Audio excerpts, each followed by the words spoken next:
ओम शांति। ओम शांति।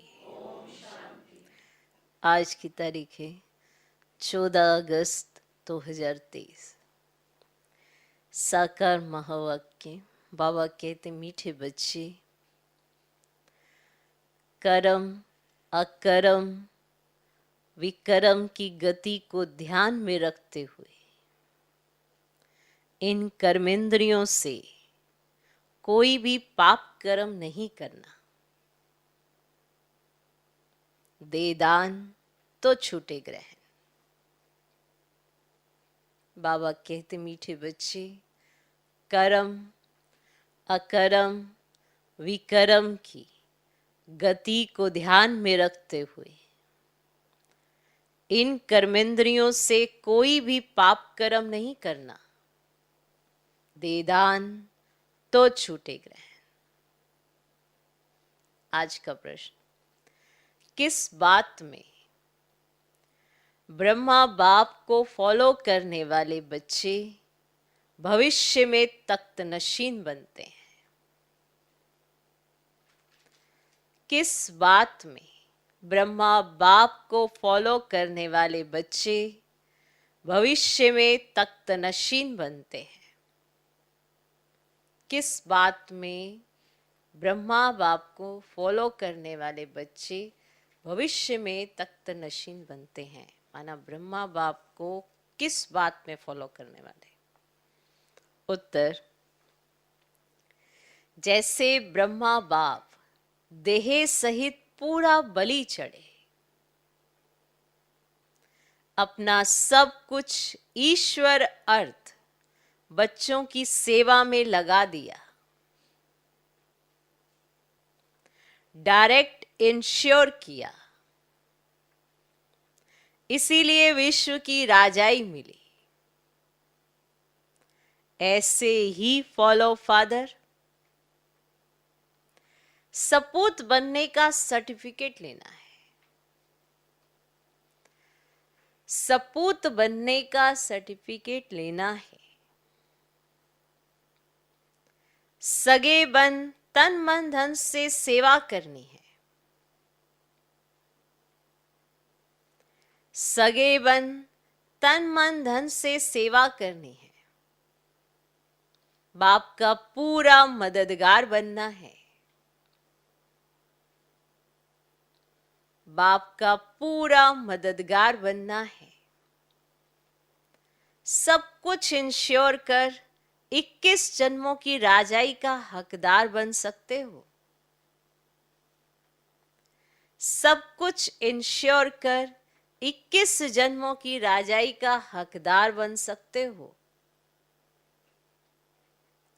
तो किस बात में ब्रह्मा बाप को फॉलो करने वाले बच्चे भविष्य में तख्त नशीन बनते हैं? उत्तर, जैसे ब्रह्मा बाप देह सहित पूरा बलि चढ़े, अपना सब कुछ ईश्वर अर्थ बच्चों की सेवा में लगा दिया, डायरेक्ट इंश्योर किया, इसीलिए विश्व की राजाई मिली। ऐसे ही फॉलो फादर सपूत बनने का सर्टिफिकेट लेना है। सगे बन तन मन धन से सेवा करनी है। बाप का पूरा मददगार बनना है। सब कुछ इंश्योर कर 21 जन्मों की राजाई का हकदार बन सकते हो। आज का गीत है, बचपन के दिन भुला न देना। ओम शांति।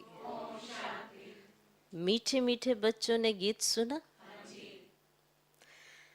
अब बच्चों ने जीते जी इस दुनिया से मरकर उस दुनिया में जाने के लिए बाप की गोद ली है। कौन सा बाप है? परम पिता, परम आत्मा, माना परमात्मा। हमेशा जब समझाते हो तो ऐसे मत कहो बाबा ज्योतिर्लिंगम है, अथा ज्योति स्वरूप है, 1000 सूर्यों से तेजो में है। ये कहना वास्तव में रॉन्ग है। क्या कहना है?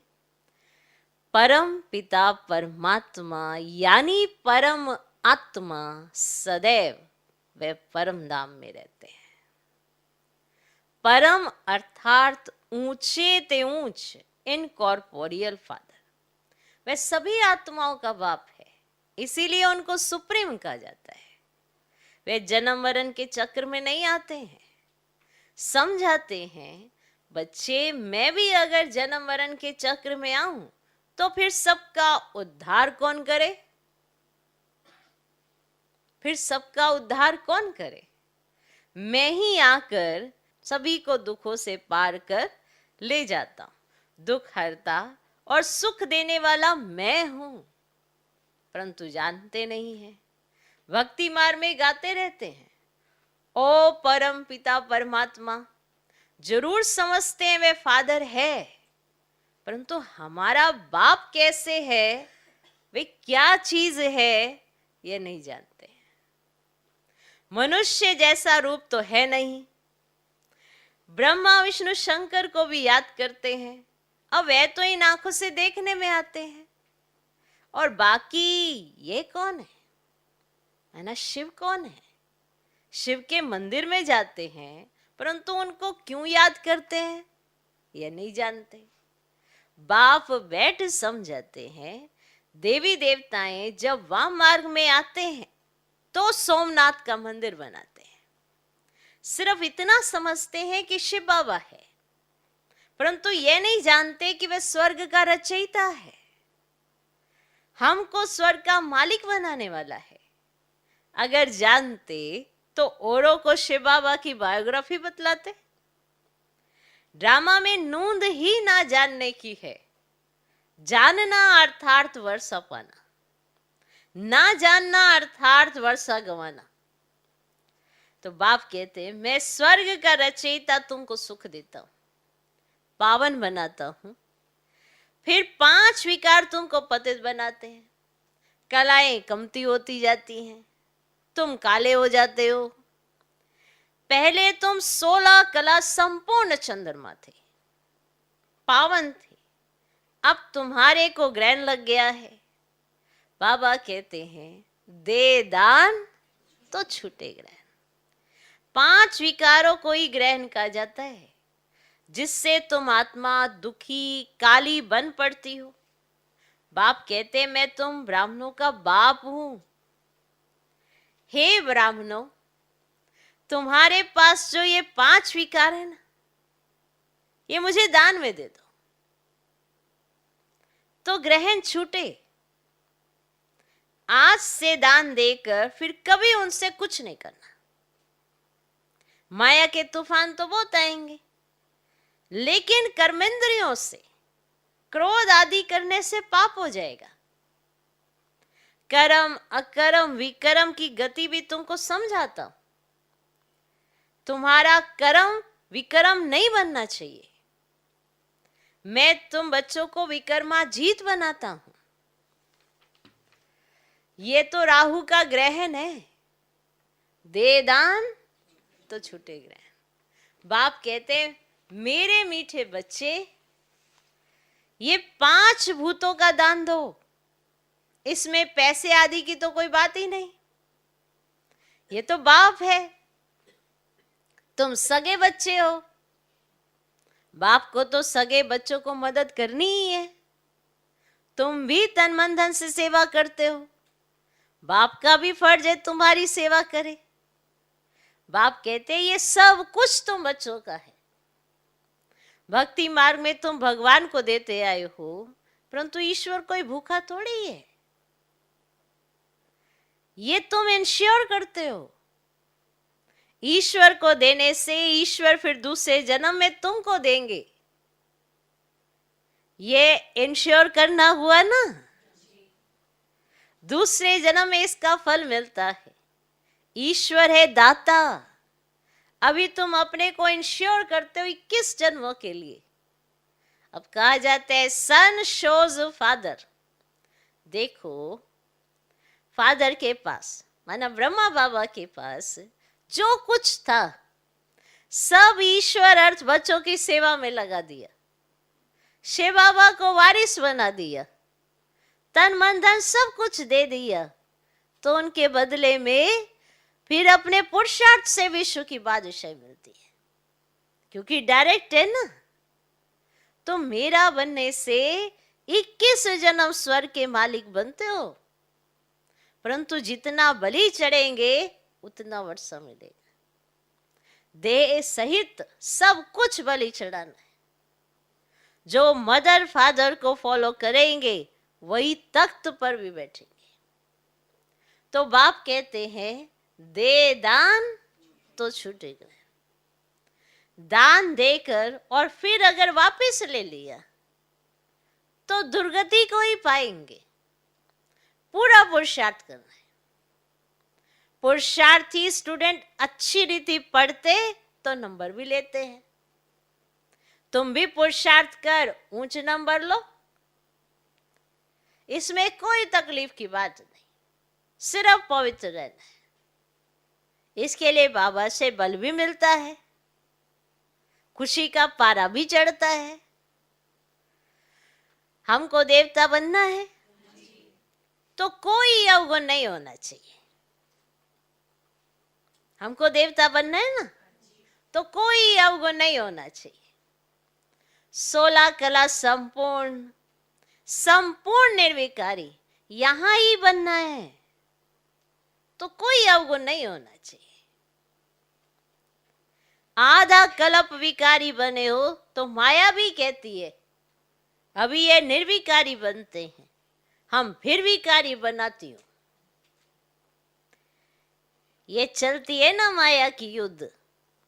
अब ये है मुश्किलात, माया पर जीत पानी है। उन्होंने फिर हिंसक लड़ाई दिखाकर ना खंडन कर दिया है, और तुम माया पर जीत पाने से विश्व के मालिक बनते हो। बच्चे समझते हैं बाप को 5 विकारों का दान नहीं देंगे तो श्री नारायण व लक्ष्मी को वर नहीं सकेंगे। तो तुम बच्चों को दिल दर्पण में देखना चाहिए। मैंने कर्मेंद्रियों से तो नहीं कुछ किया। माया के तूफान तो आगे से भी जबरदस्त आएंगे।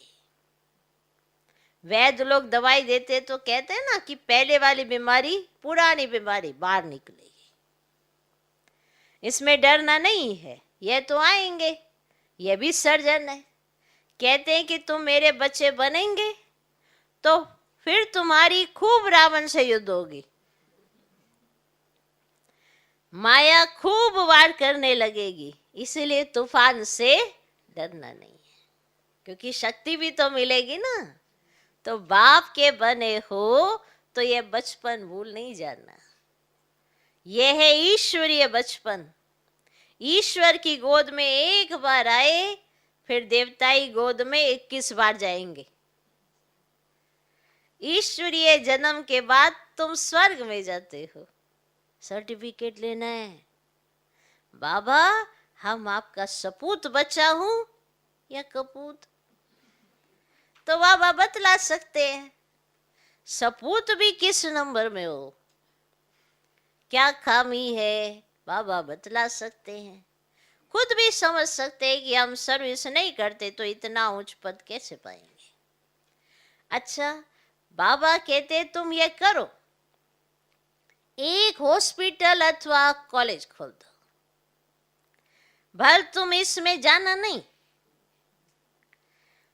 और बहुत लोग शफा पाएंगे तो उसका इजाफा तुमको मिलेगा।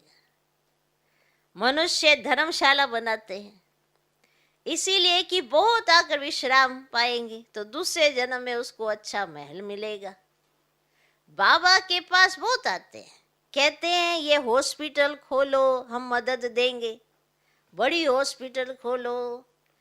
अगर ज्ञान उठाने की खुद को फुर्सत नहीं तो अच्छा 3 पैर पृथ्वी के लेकर के ये हॉस्पिटल कम कॉलेज खोल दो। हॉस्पिटल से एवर हेल्दी बनेंगे और कॉलेज से एवर वेल्दी बनते हैं, तो बहुत आकर बनेंगे तो तुम्हारा पुण्य होगा। जास्ती खर्चा भी नहीं है। आजकल पैसे कितने कमाते हैं, करोड़ों के असामी हैं। क्या उनके पुत्र पोत्रे खाएंगे? दूर भी नहीं, सब विनाश हो जाएंगे।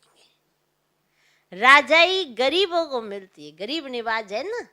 तो ये बाबा नंबर 1 साधारण था। 1002 है तो उनको गरीब कहेंगे, अब यहाँ गरीब भी अच्छा पद पा सकते हैं, किसका लाख करोड़ लेकर क्या करेंगे। और गरीबों की पाई पाई से ही तो स्थापना करते हैं।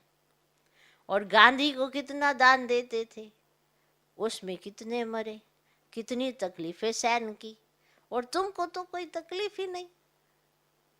और बाप कहते तुम पहले राजयोग सीखो तो तुमको राजा ही देंगे। ये राज्य तो मृग तृष्णा सदृश है ना। अब कहानी है ना, द्रौपदी ने दुर्योधन को निमंत्रण दिया और वह आया तो तालाब समझ वस्त्र उतारने लगा, तो द्रौपदी ने कहा अंधे की औलाद अंधे। अब ये तो रुनने का पानी माना मृग तृष्णा है। सभी समझते हमने स्वराज्य पा लिया है, परंतु कितना दुख है, प्रजा कितनी दुखी है, मौत सामने खड़ा है। बाप कहते ये सब मरे पड़े हैं, कब्रिस्तान है, तुमको फिर परिस्तान ही बनना है।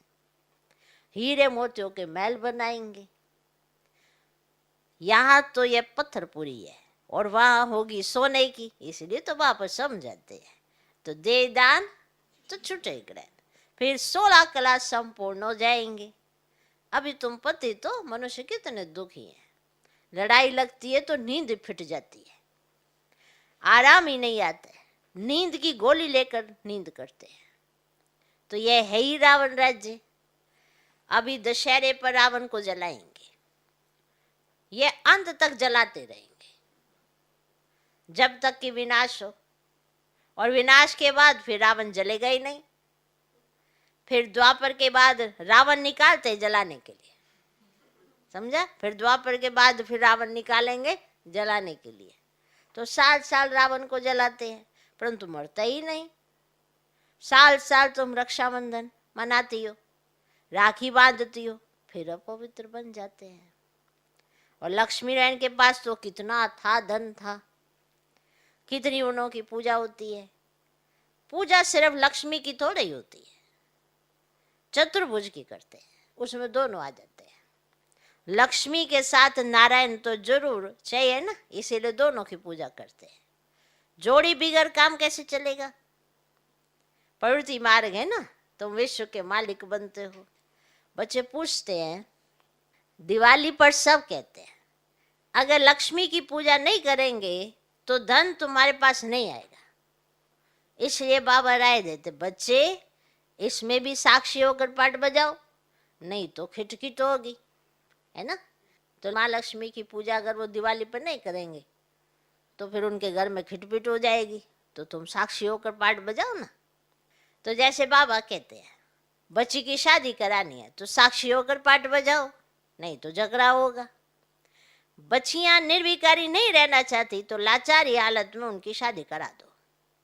पवित्र रहना नहीं चाहती है तो रवाना कर देना है, तंग नहीं करना है। कुमारी वे जो 21 कुल का उद्धार करे। तुम सब ब्रह्मा कुमारी हो, तुम्हारा धंधा है ही सभी को स्वर्ग का मालिक बनाना। दिल से पूछो हम कितने को आप समान बनाते हैं, मिशन है ना। यहाँ तुम मनुष्य को देवता बनाते हो तो बहुत मेहनत करनी चाहिए। तुम खुदा ही खिदमतगार हो, मैं तुमको दुख से छुड़ा ईश्वर का मालिक बनाता हूँ। मैं हूं ही निष्काम, तुमको राजाई देकर मैं वानप्रस्थ में चला जाता हूँ। मुझे राजाई करने की तमन्ना नहीं है, तुमको राज्य देता हूँ, तुम अपना राज्य भाग्य फिर से ले लो। तुम जानते हो हम 100 देवी देवता थे, 84 जन्म पास कर आज हम रावण की संप्रदाय बने, और रावण को हमेशा जलाते हैं और रावण की कभी पूजा नहीं करते। जो सुख देता है उनको पूजा जाता है। रावण का चित्र बनाया और जलाया, अब वह तो सदैव दुख देने वाला है ना, तो दुख देने वाले की महिमा फिर कैसे करेंगे। और शिव बाबा है सुखदाता, उन पर रोज जाकर फूल चढ़ाते हैं। ऑक्यूपेशन तो कुछ भी नहीं जानते, आजकल तो अंधश्रद्धा बहुत है। बाबा कहते हैं जिससे तुमको स्वर्ग का सुख मिलता है ऐसे बाप को भूल नहीं जाना, फिर स्वर्ग के सुख घनेरे मिल नहीं सकेंगे। मम्मा बाबा कहा तो स्वर्ग में तो आएंगे, मम्मा पापा कहा है ना, तो स्वर्ग में तो आएंगे परंतु आकर नौकर चाकर बनेंगे। तो गीत का अर्थ भी बच्चों ने समझा। ईश्वर का बनकर इस बचपन को भूल नहीं जाना। आसुरी संतान से बदल तुम ईश्वरीय संतान बनते हो, फिर दैवी संतान बनेंगे। और यह है ईश्वरीय जन्म। इस समय तुम सेवादारी हो। क्या हो? सेवादारी हो। तुम हो रूहानी सोशल वर्कर। अच्छा, मीठे मीठे सीख लदे बच्चों प्रति माता पिता बाप दादा का याद प्यार और गुड मॉर्निंग। रूहानी बाप की रूहानी बच्चों को नमस्ते। हम रूहानी बच्चों की भी रूहानी बाप को नमस्ते नमस्ते नमस्ते। Good morning good morning good morning. धारणा के लिए मुख्य सर, पहला पॉइंट, ईश्वरीय जन्म ले कोई भी अकर्तव्य नहीं करना है। ईश्वरीय जन्म ले कोई भी अकर्तव्य नहीं करना है। सपूत बच्चा बनना है।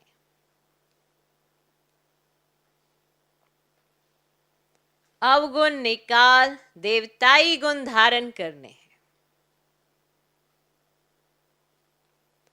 ईश्वरीय जन्म ले कोई भी अकर्तव्य नहीं करना है। सपूत बच्चा बनना है। अवगुण निकाल देवताई गुण धारण करने हैं। दूसरा पॉइंट, खुदाई खिदमतगार बन। रूहानी सेवा से सबको आप समान बनाना है। खुदाई खिदमतगार बन। रूहानी सेवा से सबको आप समान बनाना है। 3 पैर पृथ्वी लेकर रूहानी हॉस्पिटल व कॉलेज खोल देना है। 3 पैर पृथ्वी लेकर रूहानी हॉस्पिटल व कॉलेज खोल देना है। तन मन धन से पूरा मददगार बनना है। तन मन धन से पूरा मददगार बनना है।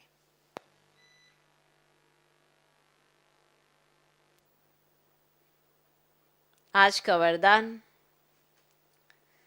कर्म योगी बन। हर कार्य को कुशलता और सफलता पूर्वक करने वाले चिंता मुक्त भव।